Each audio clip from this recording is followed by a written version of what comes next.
اگر شرمگاہ پر دانے نکل آئے تو ہلدی میں سونف کے پتوں کا پانی ملا کر لگائے، دانے ختم ہو جائیں گے، ساتھ میں سوجن اور ریڈنس بھی ختم ہو جائے گی۔ جو عورتیں چھوٹی چھوٹی چھاتیوں سے پریشان ہیں تو وہ شکرقندی بھون کر کھایا کریں، اس سے چھاتیوں کا سائز بڑا ہو جائے گا۔ پانی کے ساتھ شہتوت کھانے سے خون کی بیماریاں ختم ہو جاتی ہیں اور ساتھ میں خون کی کمی بھی پوری ہو جاتی ہے۔ کھانے کے بعد مسواک کرنے سے بدہضمی نہیں ہوگی اور دانت بھی صاف ستھرے رہیں گے۔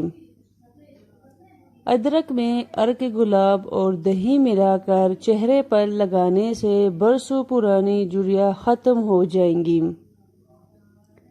چھوٹی الائچی کھایا کرو، ریڑھ کی ہڈی کمزور نہیں ہوگی اور ساتھ میں منہ سے بدبو بھی ختم ہو جائے گی۔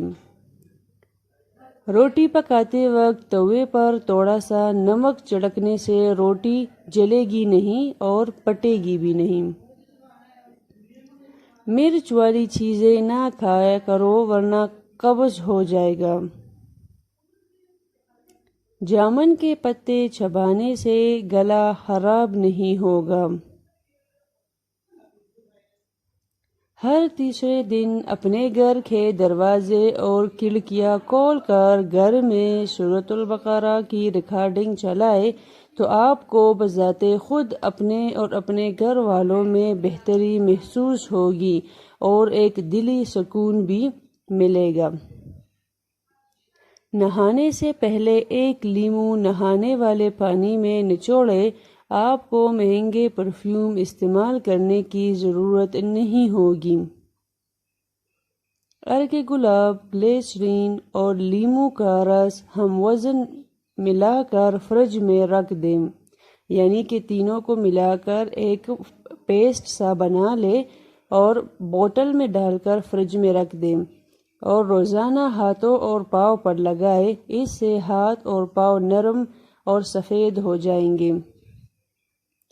2 چمچ کم از کم آدھے گھنٹے کے لیے فریج میں رکھیں، پھر چمچ کو الٹی طرف سے آنکھوں پر 10 منٹ کے لیے رکھ دیں، اس سے آنکھوں کو سکون ملے گا اور سوجن بھی دور ہو جائے گی کیونکہ آنکھوں کو ایک ٹھنڈک ملتی رہے گی۔ پانی کے ساتھ شملہ مرچ کھانے سے زندگی بھر زبان پر چھالے نہیں نکلتے۔